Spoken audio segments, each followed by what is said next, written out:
Hi, it's Fias Taro. Hello, Taurus placement. So, this is your March love reading. So, titingnan natin kung ano bang magiging takbuhan, no, ng iyong status or kung ano mang meron sa inyong connection, no?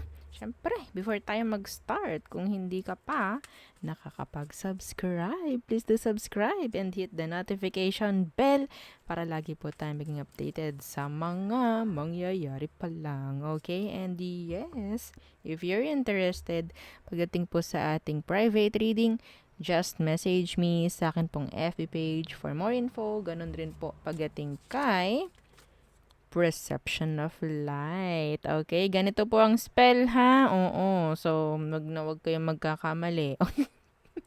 Okay? So, ganyan. Oo. So, and yes, if you're interested naman pagdating sa ating pong Evil Eye. Okay. So, here's our all-in-one Evil Eye bracelet. So, this is available in red and black strings. So, depende sa inyong likings, no? Kung red or black strings ang papagamit or papagawa. Okay, and yes, ito naman ang ating Evil Eye ring. And this is adjustable po, ha? This is adjustable. O, diba? Para kung ano. Ang tawag doon sa mga nagpapamine o mga ganyan. Okay, so yes, o 'di ba? And ito naman ang ating Evil Eye necklace, 'di ba? Ang ganda nito. Oo, bagay na bagay sa ating Evil Eye ring. Meron silang parehong blue stones, no? Sa kanilang gitno. Okay, so yeah. And yeah. Kung may tanong, message lang po ha sa akin pong FB page. Okay, so wag po sa comment section, diretso message. Okay? So, yun po ha. Okay, so let's start Taurus placements. Tingnan natin kung ano ba ang situation ninyo ngayon. Okay, and para makita natin kung ano bang magiging takbuhan nga, no, ng inyong magiging connection. Okay, so tingnan natin. Okay, ano ang inyong current situation, mga Taurus? Okay, oh, the Empress. Oh, the Ace of Wands in reverse. Some of you, nasa relasyon kayo na walang label. Puro pisikalan. Aha. Puro, oo. Tsak, chararak, tsak, ganun. Okay? So, yeah. Sex-based connection. Okay? So, yeah. Na gusto talaga ng i-level up or bigyan ng label man lang, no? Tingnan natin. Sino ba ito? Oo. Some of you might be dealing with a Taurus, Virgo, Libra, yan. Fire sign, Aries, Leo, Sagittarius. Okay. So, ano bang meron sa taong ito? Taurus, anong meron sa kanya? Oh, then the Nine of Pentacles. Some of them, they're attractive. Physically, yeah, attractive, and the Eight of Wands. Okay. Some of them, talagang sabihin nating focus nila is their stability. Okay? Yung kanilang sarili, yan, focus nila sa ngayon. Oo. Some of them, yung career nila, trabaho nila, something like pagdating nga, no, sa kanilang sarili. Okay, andyan yung being a self-centered, no? Oo, self-centered person. Yung iba sa inyo kausap mo to actually. Okay? Pero yun nga, puro attraction to, puro physical, no? Oo, walang sabihin nating emosyon na ibibigay itong taong ito. Some of you, may pregnancy akong nakita rito. Kakatsararat. Yes, may nabuo.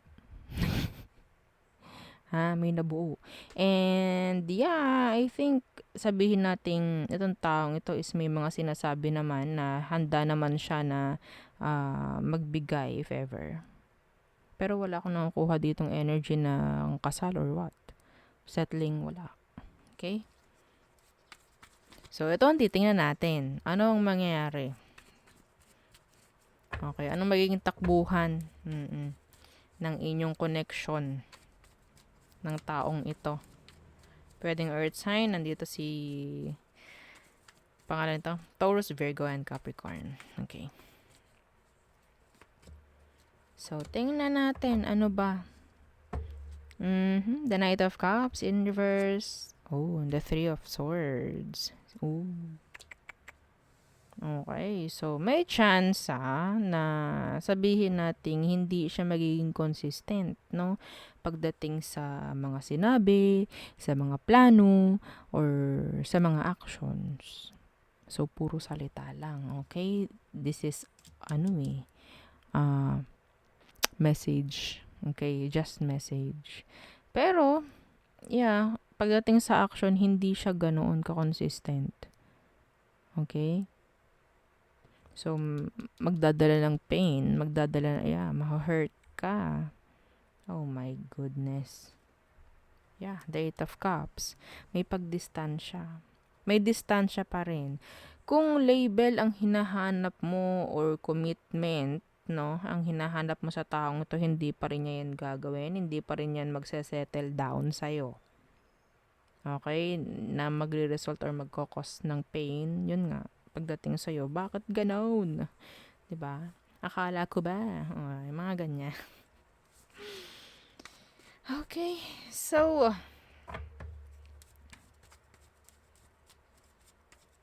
masyadong focus sa sarili niya, sa pagiging single, if ever. Hindi niya bibitawan yung pagiging single niya. Yes, this is a single person. Some of you, kung wala kayong naging parang anak nito, iba sa inyo, ikaw ang may anak na. And this person is single. And yes, hindi siya ready to commit. Okay? They're not ready pagdating sa mga obligations. Okay? Yung anak mo, yan, hindi pa siya ready sa mga ganyan. So, may chance na hindi yan magiging consistent nga. And, yeah. Okay. So, tingnan natin anong advice for you, Taurus. Anong advice for Taurus placements?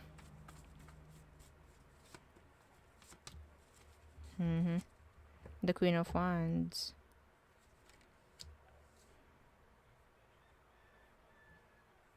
So, sinasabi dito si Queen of Wands, energy ito ng someone na talagang confident. Okay? Huwag mong pakita sa taong to na talagang magre-rely ka lang sa kanya. Yes! Aba, syempre naman. Okay? Yeah, the Queen of Swords. Na-ready ka. Kung hindi man siya magbigay ng label or ng commitment sa'yo, I'm ready. Parang ganyan. Okay? Yeah. Kung kaya mong mag-cut off, cut off. Bakit ka magsesettle sa hindi naman kaya ng kung hindi nila kaya, bakit natin ifo-force, 'di ba?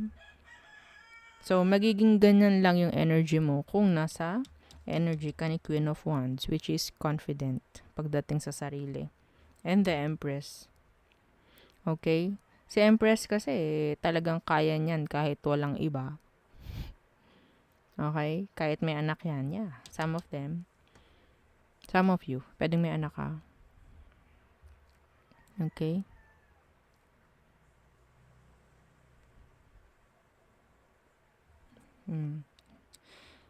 And, yun nga, huwag mong papakita na parang ang laki na ng kawalan, no? Huwag mong papakita, syempre. Kung kayo naman talaga ang nagkaanak ng taong ito, sabihin mo yung mga dapat. Okay? The legal processes. So, the legal process na the Queen of Swords. Oo, kung anong dapat. Okay? Yung hindi ka takot na ganto, ganyan. Kung kailangan nating idaan sa legal ganto, yeah. Okay? Kung ayaw mo naman na mag-commit sa akin or ayaw mo naman makipagrelasyon, if ever, kasi yun nga, hindi ko nakikita eh. Okay? And hindi rin sila magiging consistent. The Knight of Cups in reverse and the Three of Swords. So, walang chance doon na pwedeng pipiliin ka nito as a partner. Okay? So, kailangan ng magandang komunikasyon dito. Okay? The Ace of Swords. Kung hindi siya makikipag-usap ng tama, kung hindi siya makikipag-usap sa'yo, kung di siya sisipot, yan, sa mga meeting nyo, then alam mo na. Alam mo na. Okay? Go on your own. Okay? Like, okay, kung anong gusto mo, ready akong tanggapin. Like that. Okay? Well, 'di ba? Kung lalaki yan, wala yung balls. Kung babae, wala yung ovary. Mga ganon. Okay? Pero ikaw, kung anong tingin mo, dapat mong panindigan mo. Okay? So, yun ang ating reading. Okay. Tayo tumungo na sa all signs. Aries through Pisces. Okay.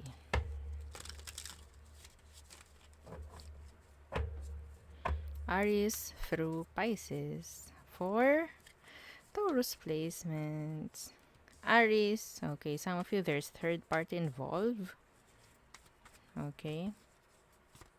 Taurus, there's waiting game, mind games. Okay. Gemini, they're not ready to offer a cup of love na sinasabi. Okay, they're not ready. So, Cancer, they're being needy. Some of you, this Cancer needs you. Okay? Leo, they're holding back. Nandyan yung ego, nandyan yung pride. Okay, some of them pwedeng may gawin, like effort. Virgo, they want to fix things. Andyan yung focus. Okay, pagdating sa kanya. Libra, okay, so pwedeng hindi siya ready na makipagrelasyon sa'yo. Yeah. Scorpio, they're not happy. I don't know why. Sagittarius, they're waiting. Okay, they're being patient. Next. Capricorn, so they want to talk. Some of them, they're stalking you. Aquarius, they want to reconcile. Okay, some of them, may chance ng pag-meet, no?